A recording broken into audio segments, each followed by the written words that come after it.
warahmatullahi wabarakatuh.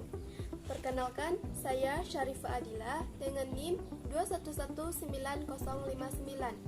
Saya dari Institut Agama Islam Negeri Yayan Bukit Tinggi dengan jurusan Pendidikan Agama Islam semester 3 Lokal PAI B.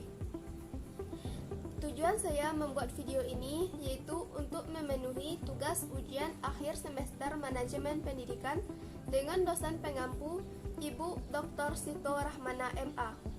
Baiklah, di sini saya akan menjawab soal-soal yang sudah ditentukan. Langsung saja masuk kepada soal yang pertama.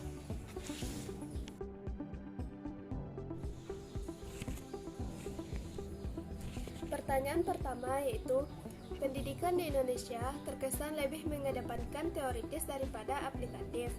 Tampaknya peserta didik lebih banyak menghafal materi saja. Menurut saudara, bagaimanakah sistem manajemen pendidikan yang seharusnya diberikan kepada peserta didik sehingga mereka tidak hanya mampu memahami materi secara komprehensif, tetapi juga mengaplikasikannya dalam kehidupan yang nyata?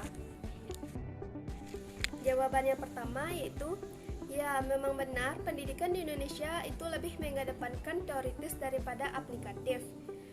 Jadi, menurut saya, seharusnya sistem pendidikan itu harus seimbang antara teoritis dan aplikatif. Kenapa demikian? Karena ilmu praktek sangat diperlukan dalam dunia kerja ataupun dalam kehidupan nyata. Sebaiknya, dalam pembelajaran itu diberikan media yang nyata untuk peserta didik, seperti membawa anak didik dalam memahami lingkungan, bukan hanya dalam gambar saja.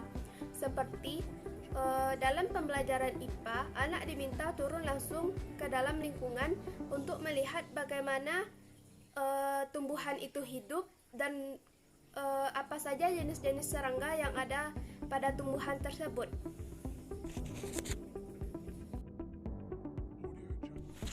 Soal yang kedua yaitu, kualitas pendidikan di Indonesia masih belum merata. Menurut saudara, kenapa hal itu masih saja terjadi? Gambarkanlah dengan konsep berpikir yang sistematis sebuah rancangan yang baik dengan paradigma yang wajib dimiliki bangsa dalam kemajuan pendidikan di Indonesia. Jawaban saya yaitu, hal ini bisa saja terjadi karena sering terjadinya kesenjangan antara sekolah perkotaan dan daerah terpencil. Contohnya, dalam masalah sarana dan prasarana, di mana daerah-daerah terpencil masih banyak yang kekurangan sarana maupun prasarananya. Contohnya di dalam sarana, seperti daerah terpencil belum memiliki musola, gedung laboratorium, ataupun WC, dan yang lainnya. Sedangkan di bagian prasarana, contohnya di daerah terpencil masih belum memiliki komputer untuk siswa itu belajar. Yang kedua yaitu dalam tenaga kependidikan, di mana tidak meratanya tenaga kependidikan, seperti guru di perkotaan melimpah, sedangkan di pedesaan tenaga pendidikan itu tidak betah lantaran kurangnya fasilitas untuk mengajar siswa tersebut. Yang ketiga yaitu adanya latar belakang orang tua, di mana latar belakang orang tua ini sangat berperan aktif dalam kemajuan pendidikan. Mengapa demikian? Karena orang tualah yang akan membimbing anak dalam belajar di rumah. Yang selanjutnya yaitu kurangnya dukungan dalam masyarakat di lingkungan sekolah. Misalnya di sekolah dibuat peraturan tetapi masyarakat tidak mendukung, yang menyebabkan anak itu tidak mematuhi peraturan yang dibuat tersebut.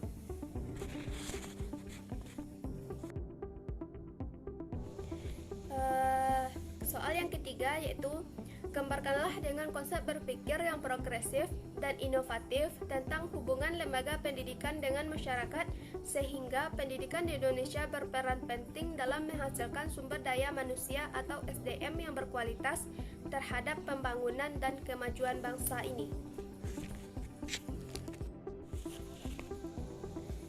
Jawaban yang ketiga yaitu, dalam hubungan lembaga pendidikan dan masyarakat itu harus terlaksana dengan baik. Mengapa demikian? Karena peran masyarakat sangat dibutuhkan oleh lembaga kependidikan. Maka bisa dilaksanakan dengan Salah satunya yaitu hubungan sekolah dengan masyarakat itu harus saling terbuka ataupun harus seimbang. Artinya, informasi yang disampaikan antara keduanya harus informasi yang terpadu, baik mengenai masalah akademik maupun non-akademik. Selanjutnya, bisa juga lembaga sekolah itu menjalin kerjasama antara wali jorong setempat, pihak puskesmas ataupun pihak kepolisian. Selanjutnya, program hubungan sekolah dengan masyarakat hendaknya disesuaikan dengan keadaan di dalam lingkungan masyarakat setempat.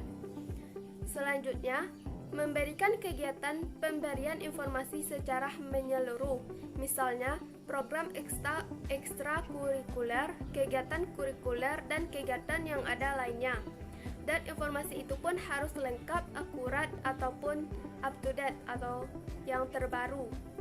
Selanjutnya, dalam melaksanakan hubungan tersebut, pihak sekolah dan masyarakat bisa sesekali melaksanakan pertemuan untuk membahas rancangan pembelajaran yang akan datang sehingga diketahui oleh masyarakat, sehingga tidak adanya lagi terjadi kesenjangan antara masyarakat dan pihak sekolah.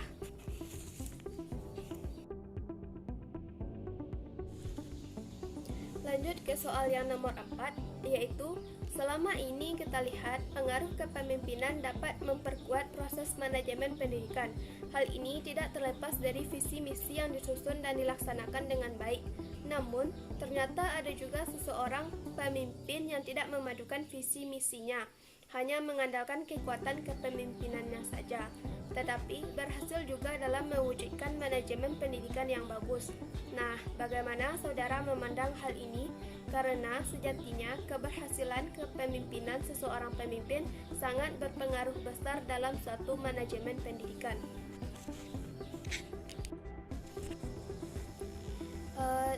Lanjut ke jawaban yang nomor 4, yaitu kepemimpinan pendidikan merupakan strategi yang menentukan munculnya perubahan institusi ke arah yang lebih baik. Maka, kepemimpinan harus ditingkatkan kualitasnya sehingga terwujudlah suatu tujuan pendidikan sesuai dengan visi misinya. Dalam manajemen pendidikan, itu diperlukan pemimpin yang sebaiknya tidak mengandalkan kekuatan kepemimpinannya saja, karena tidak selamanya orang dapat mengandalkan kepemimpinannya tersebut.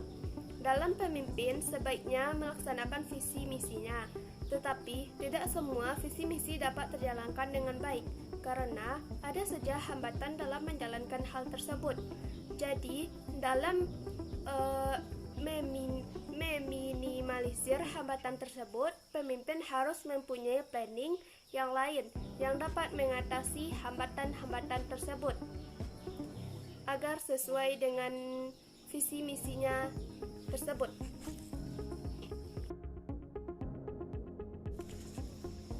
Lanjut kepada soal yang kelima. Dalam situasi lingkungan yang penuh dinamika, manajemen pendidikan harus bisa menciptakan pelayanan yang memuaskan kepada peserta didik, orang tua, dan masyarakat. Lalu, bagaimana dengan kondisi pendidikan yang sekarang yang mengharuskan kegiatan belajar daring dan masalah utamanya adalah kesulitan dalam mendapatkan sinyal. Alhasil, peserta didik tidak bisa belajar maksimal. Sementara, pemerintah pun sudah mengupayakan bantuan kuota internet.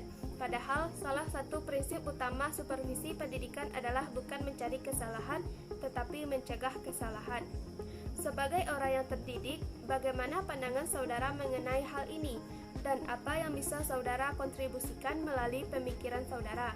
Bahwa saat yang bersamaan dengan kondisi pandemi ini, pendidikan masih bisa bersaing secara efektif dalam konteks lokal, nasional, bahkan global.